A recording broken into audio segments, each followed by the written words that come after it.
The moment my riders passed under the striped gate of the Thistledown Fair, a girl in a marigold shawl dropped straight out of sight behind a cart of copper bells.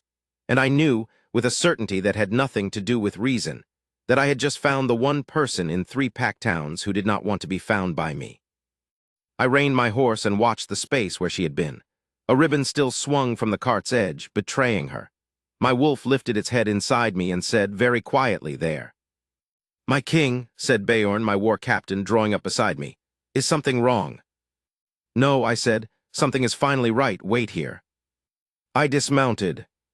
A king on foot at a midsummer fair is a strange creature, and the crowd parted around me like water around a stone, half bowing, half gawking.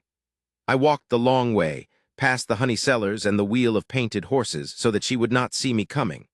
I already knew her, though I had met her only once, and for the length of a single copper coin. 3 months passed. In the packed town of Lomir, I had gone among my people in a plain cloak the way my father taught me, to hear what they truly said when no crown was listening. There had been a little tent hung with tin charms and dried flowers, and a hand-painted board. Fortunes told, 1 coin, no refunds, all sales final, and SO is fate. I had ducked inside, meaning to laugh. She had not been what I expected. Quick-eyed, ink on her fingers, a smile that arrived before her caution could stop it. She took my coin, turned it over, and told me my fortune as a joke, plainly, the way you tease a stranger who has too grand a bearing for a common tent. "You," she had said, "walk like a man who owns the ground, so, within the month the ground will disagree with you, you'll lose something you were sure of." She grinned. "That'll be 1 coin, the disappointment is complimentary." I had laughed and left. And then, within the month, the eastern bridge my grandfather built washed out in a flood, and the ground I was so sure of quite literally slid into the river. A coincidence. I told myself it was a coincidence, and I rode back to Lomir to tell her so, mostly for the pleasure of watching her face. She had not been laughing that time. She had gone a little pale and told me a second fortune before I could ask, as though the words were being handed to her from somewhere behind her own shoulder. "A friend at your right hand will turn," she had said, "not for gold, for fear." 2 weeks later, my cousin Aldrich, who had stood at my right hand since we were boys, tried to open my gate to a rival pack, not for gold. He confessed it, weeping at my feet. Fear that I had grown too strong to check. I had spared him and sent him north, and I had ridden back to that little tent with my heart going like a war drum and found it gone. Packed up, moved on with the traveling fair. So I had followed the fair. From town to town, a king chasing a fortune-teller, sending riders ahead not to seize her but only to ask, gently, which way the painted wagons had gone. Beorn thought I had lost my wits. Perhaps I had. A king does not chase a coin tent across 3 valleys unless the tent has taken something of his and refuses to give it back. I did not fully understand what she had taken until this very moment, watching a marigold shawl try to make itself very small behind a cart of bells. Because every joke she had told me had come true, and there had been a last one. I stopped on the far side of the cart. I could hear her breathing. I could hear, more strangely, a faint hum under my own skin, as though the future were a struck bell and I was standing too near it. That same hum I had felt in her tent both times, and only ever near her. "You can come out," I said. "The bells have already given you away, and I am told on good authority that all sales are final." A pause, then muffled. "That policy applies to customers, not to kings pretending to be customers. Kings I refund on principle." "I don't want a refund." "Then you are the first satisfied client I have ever had, and I would very much like you to go away before you become the second." I came around the cart. She rose because she could not very well stay crouched forever, and she stood there in her marigold shawl with her chin up and her eyes enormous, holding a tray of tin charms like a small shield. Ink on her fingers still, the smile trying to get out and being sternly held back. "Elowen," I said. I had learned her name from a honey cellar 2 towns ago. "That is your name?" I asked. "You asked," she repeated faintly.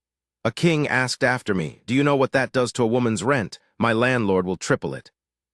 "Elowen, every fortune you sold me came true." "That is a known hazard of the trade," she said. "You should read the sign, all sales final, and so is—" She stopped. "And so is fate," I finished. "Yes. I read it." She set the tray down very carefully, as though it might shatter or as though she might. "The bridge was a guess," she said, fast now, the words tumbling. Bridges wash out, it rains, and your cousin men who stand too close to power always turn. Everyone knows that it wasn't magic, it was arithmetic dressed up in scarves. She swallowed. I sell scarves, I sell arithmetic, I do not actually know anything. You knew about the bridge before it fell, you knew about Aldrich before he wept. I took one step, no more, because a king who crowds is a king who frightens, and I would sooner have cut off my own hand. Tell me the last one again. The color left her entirely. No. You told me 3 fortunes, Eloan. I have come a long way for the third. The third was a joke. Her voice cracked right down the middle. The third one I didn't even, it wasn't for you, it came out sideways, I was laughing, I was. Tell me. She looked at the sky, the bells, the honey cellar, anywhere but at me. And then she gave up and looked at me, which was worse, because her eyes were bright and terrified and delighted all at once, and the hum under my skin rose to a ringing.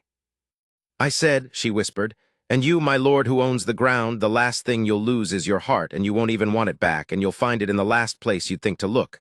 Probably a tent. That'll be 1 coin. She pressed her hands to her mouth.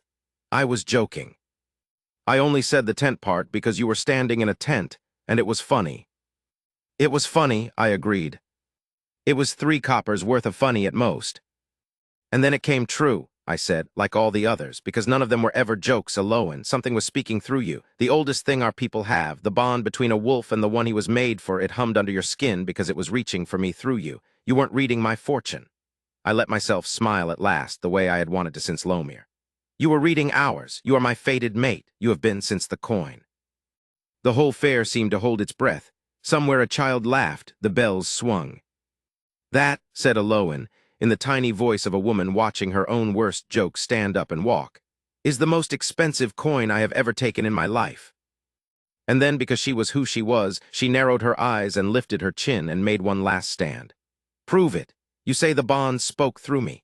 Fine. Then say the last fortune back, word for word. If you truly are my fate, my lord who owns the ground, you'll know how it ends. The hum in me sharpened to a single clear note. I did not know how I knew the rest. I only knew the way I had known behind the cart, the way I had known in the tent. The last thing you'll lose is your heart, I said softly, and you won't even want it back, and you'll find it in the last place you'd think to look. I looked at her, at the marigold shawl and the ink and the smile she had finally, helplessly stopped fighting.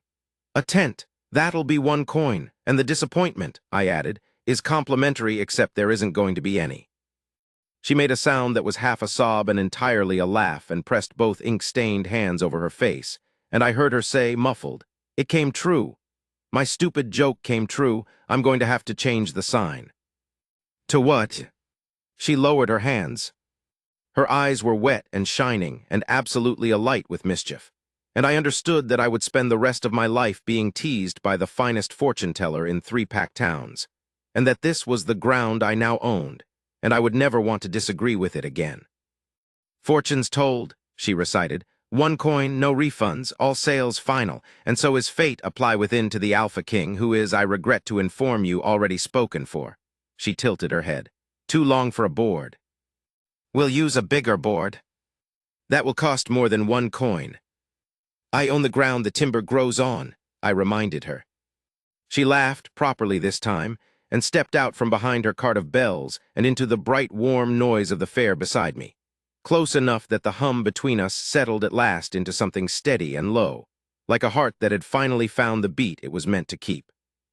1 last fortune, then, she said low, just for me. Free of charge this once. You're about to be very, very happy, my lord, and you won't see it coming until it's already here. I don't need to see it coming, I told her. It's here.